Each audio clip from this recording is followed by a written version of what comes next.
You wanted the best. You've got the best podcast, the hottest podcast in the world. The Chris Voss Show, the preeminent podcast with guests so smart you may experience serious brain bleed. The CEOs, authors, thought leaders, visionaries, and motivators. Get ready. Strap yourself in. Keep your hands, arms, and legs inside the vehicle at all times, because you're about to go on a monster education roller coaster with your brain. Now, here's your host, Chris Voss.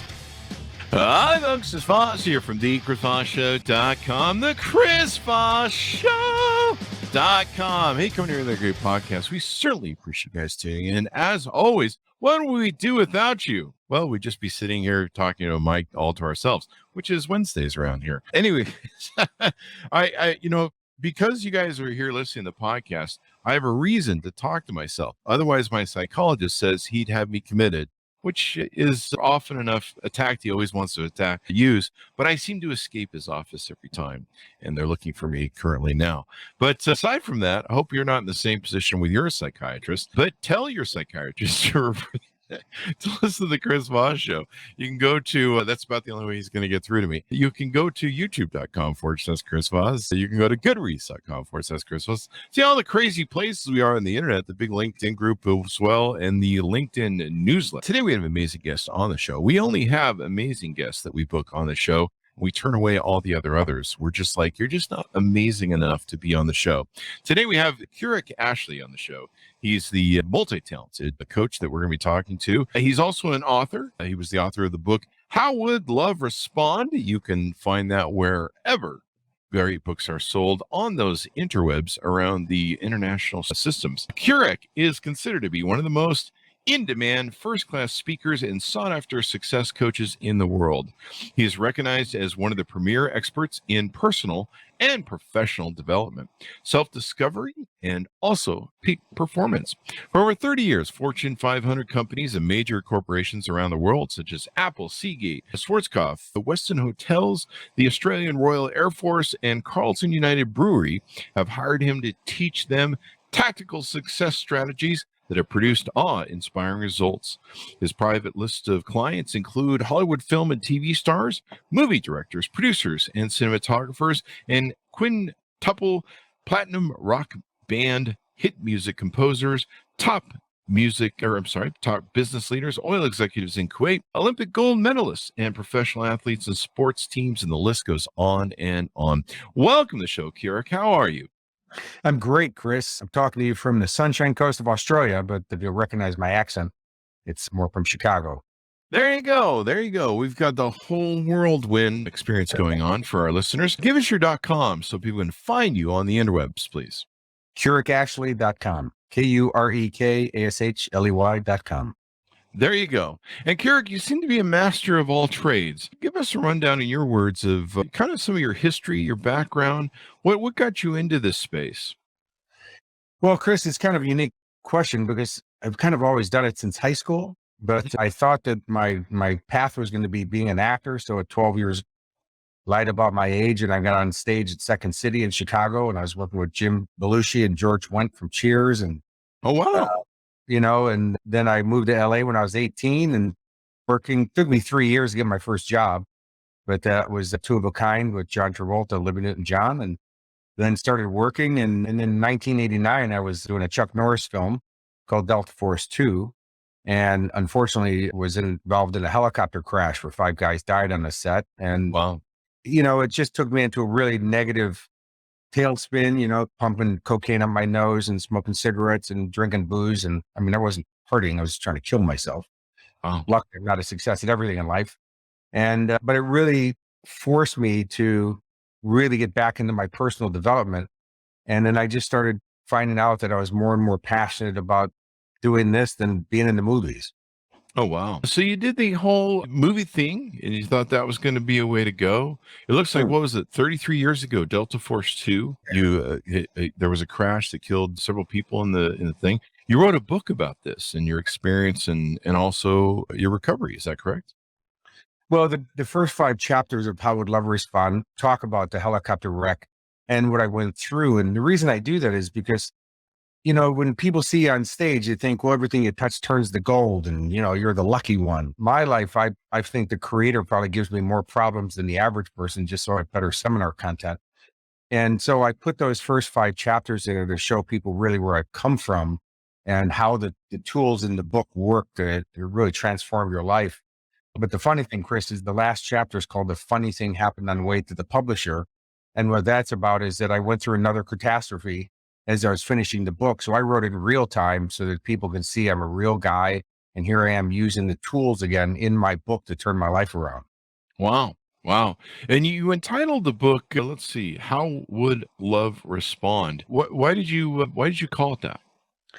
Well, I was coaching someone and it just came out in what I was teaching. And the most powerful thought you can have is your identity. It's the words I am, because whatever follows, that's your identity. The Bible, I'm not religious. My mom was Jewish. My dad was Christian. I was just really confused. But the Bible says, you do not know love, you do not know God, because God is love.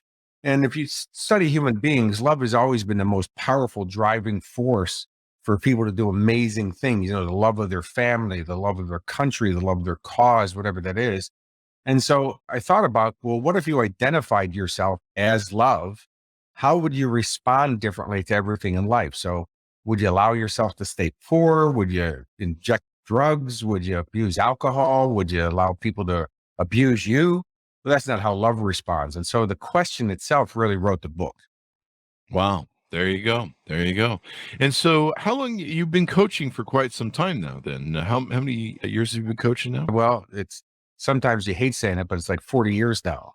There you go. I must have started like 3 years old, but it's one of those things that, I'm still very passionate about it, Chris. And that's because what I teach is all based in physics. It's the law of cause and effect, that every result has some action or series of actions that will create that. So, the results that I produce with people, I took Olympic athletes to win gold medals at the Sydney Olympics, people who were told it was impossible to have kids, all have kids now. I worked with a guy last year who cured himself of Tourette syndrome. Wow. It's across the board, but it's pretty phenomenal. And I guess that's where the name, they call me the Transformer, comes in, because I've transformed so many people's lives. That's right. You have that as a nickname, the Transformer. It comes from they're actually doing a documentary on me for Netflix and stuff, and it's called The Transformer. And it's, and then we're working on a TV show where I'm going to work on with some kids who are going through problems and transform their lives as I've done before. It's an interesting title, but I've kind of accepted it because it's really what I do. Even coaching kind of doesn't suit the bill anymore, just because everybody and their uncles are coach these days. My dogs are coaches. Yeah. I have 3 dogs who are coaches. They coach me on how to walk them.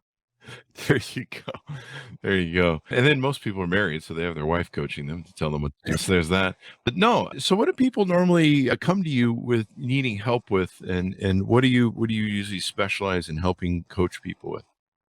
Well, the first thing, Chris, is that, I get people from all walks of life. There's big companies I work with, mom and pop businesses, sports teams, athletes, people who just want to turn their lives around. I would say one of the most phenomenal cases that I've ever worked with was we started getting emails into my office from a bunch of different people wanting me to work with this one person.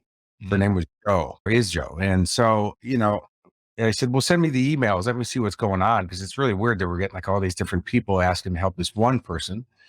As I looked at the email addresses, it's all the same person. And it turns out she was diagnosed schizophrenic with 7 personalities. Oh, so it was all the personalities emailing you.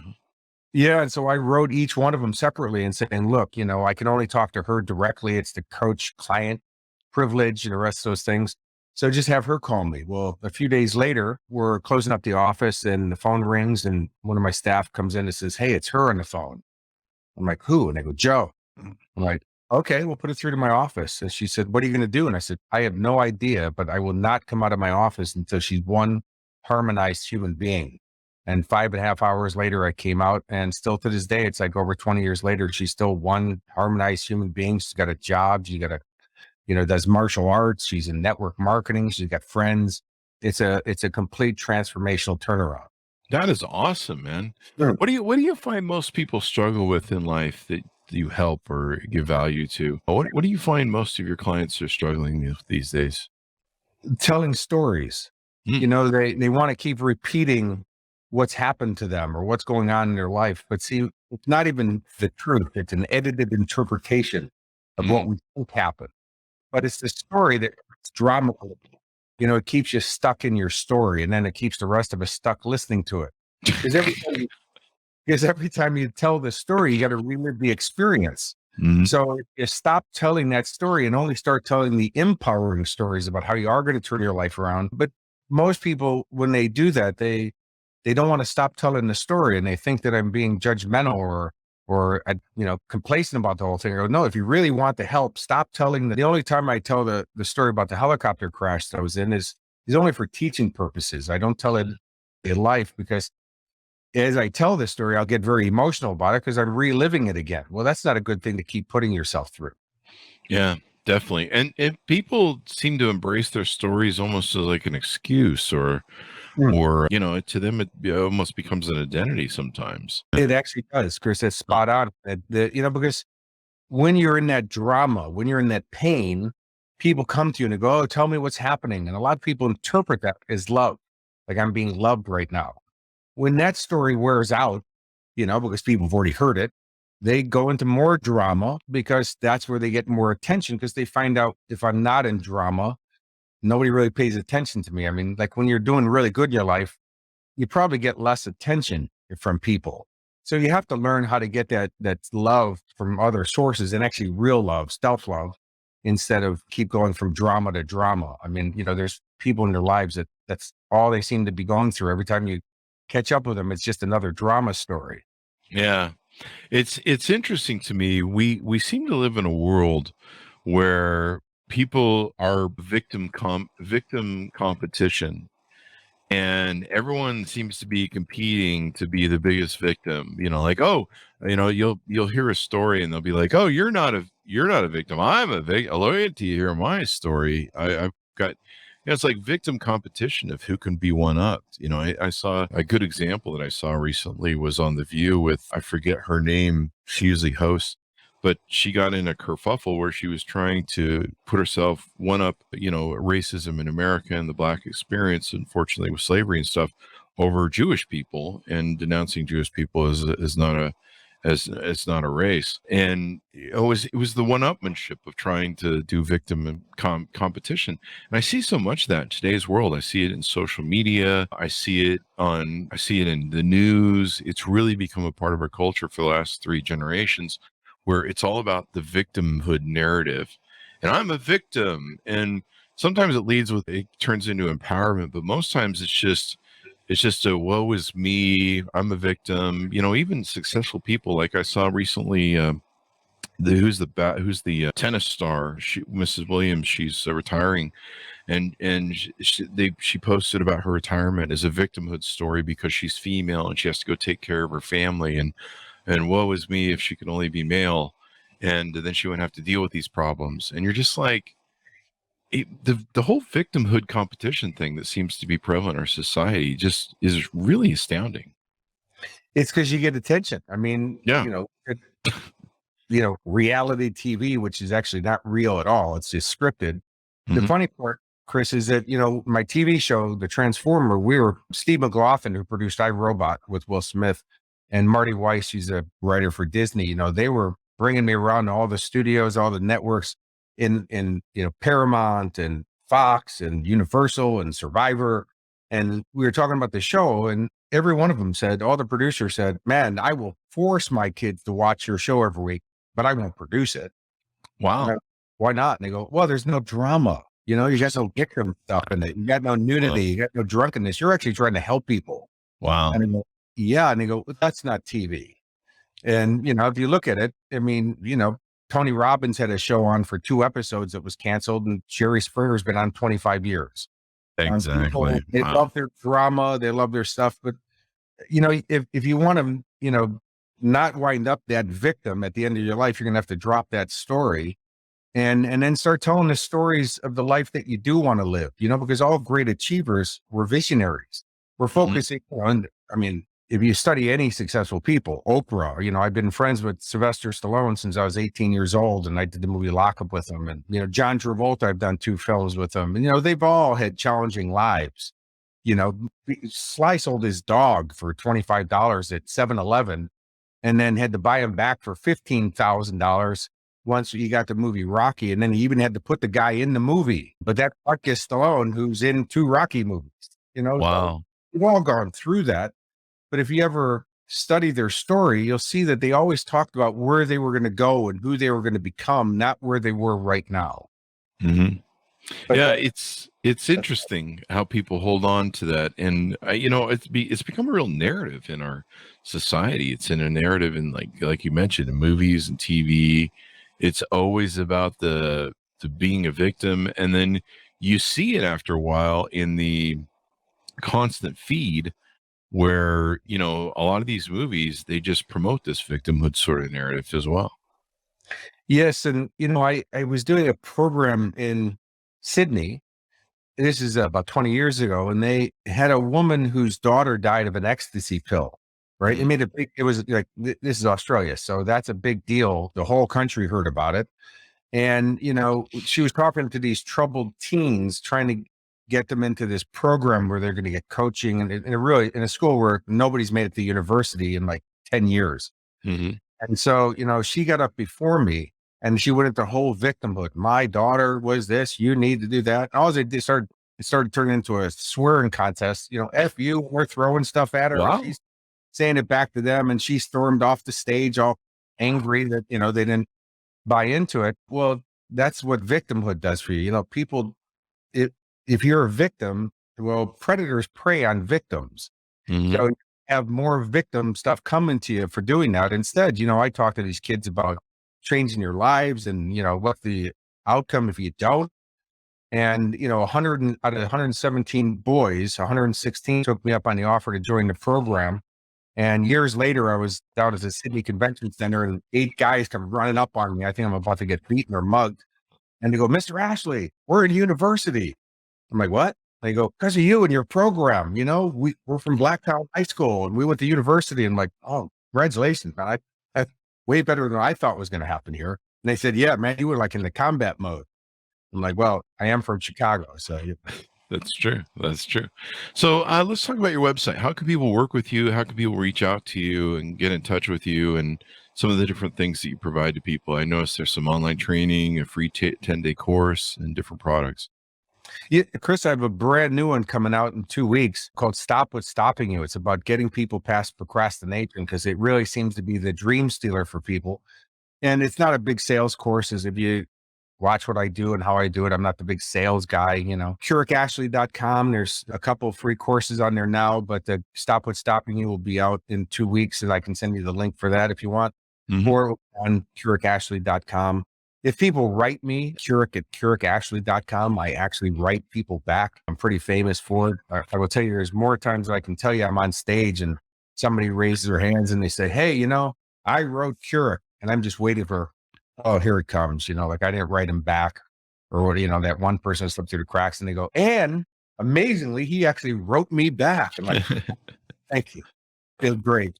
It's just because, I'm a real guy. And, people see on stage and they see that I've been in the movies and all this stuff, and they just think that somehow I'm not. I don't know where that comes in, but I'm a real person. And, if people take the time to write, I write them back. There you go. There you go. So you've got, like I mentioned, online training, free 10-day course. I imagine people can work one-on-one with you as well. Yep. Yeah, I have my one-on-one coaching. I also have my group coaching. It's called the Success Inner Circle. And then I have the Life Success Club, which is the automated you download the stuff, but it's a real coaching program. It's been going since 2003. The results people have gotten from the Life Success Club is astronomically amazing. And it's super economical for people, because money has never inspired me. It's not what drives me. When you add value on the planet, you make money. Like Chris, with your show, you obviously attract a lot of people because you do a quality show, and that's just the way it works. It's not a big sales pitch thing. And so that's the way I operate. And the big sales thing kind of turned me off when people are really jamming it down your throat, telling you to act right now. I'm easy to get a hold of. If you're interested in coaching or whatever, just send me an email and we'll get on a Zoom call. I won't try to sell you because that's the wrong client for me. It has to be a perfect fit because I cheat. I choose winners. Every sports team I've worked with, every athlete I've worked with have all won. The clients that I work with get astronomical results, but those are the people who say, you know what? It's time for me. I'm ready to put it into action. Let's go. There you go. And it looks like with the Inner Circle invitation, that you can have 12 months of private small group coaching that's on there. So is that probably good for companies and things like that? Absolutely. And, the great thing about the group dynamic, Chris, is it's just, I know we're in a virtual world these days where a lot of, we're doing programs online and all this stuff, COVID, kind of changed the dynamics of it. But there is nothing more powerful than a bunch of kindred spirits or like-minded people getting together, because it also creates an added dimension to what happens in your training and your learning. Plus, people ask questions that you may not have even thought of. And then once you hear it, you go, oh my goodness, that was for me. I got that. That's really the power of the group dynamics that I really love doing the Success Inner Circle calls. And we have a library of all the calls that have already been done. There's already 100 calls in there. And people are changing their lives even for their first live call by just listening to some of the calls in the library. Oh, wow. Yeah. So they can see other people being coached and all that good stuff. Yeah, it's 25 people max. And we have two groups, one for the Northern Hemisphere and one for the Southern Hemisphere, just because of time zones. And yeah, it's a game changer. That's pretty freaking awesome, man. That's awesome. What else do you do that we haven't touched on that we want to tease out to people to get in touch with you and work with you?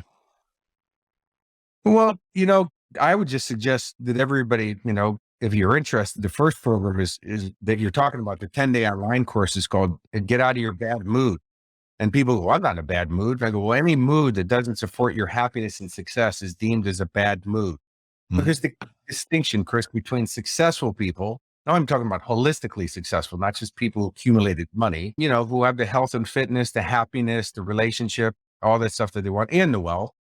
The difference between those people and the masses, by the way, the masses, the most consumed drug on the planet are called antidepressants, right? So that's the masses. And if it's not the drug the doctor gives you, well, it's reality TV, it's shopping, it's, Facebook, it's all that stuff where people are just trying to distract themselves from the bridge being out on their road to life. The difference between those two groups, because we all go through the same stuff. Everybody went through COVID drama. Everybody went through global financial crisis. By the way, that was so cool. We had to give it an acronym, the GFC. Just so you know, Chris, more people died from KFC than GFC, but people don't really freak out over the kernel. The difference between those two groups, successful and unsuccessful, we all go through the same stuff, but successful people, we manage how we think and feel differently. So if you think and feel differently during your challenging times, you're going to be able to respond differently. That means act differently. You're going to produce a different result. So as an example, the GFC, people were freaking out, selling their homes, shutting down their businesses. Successful people were buying them. Why? Cheaper, right? So as you see, we're all going through the same stuff, but you have to learn how to manage how you think and feel differently than others and differently than you used to do yourself. And that's what the 10-day course does. So I highly recommend that you jump on. It's free. It's, again, not a big sales thing. And then, sign up for the list, and then you'll get the information for the course coming out in 2 weeks called Stop What's Stopping You. There you go. That sounds freaking awesome. Well, it's been wonderful to have you on the show and talk about all this stuff, and people should reach out to you and work with you.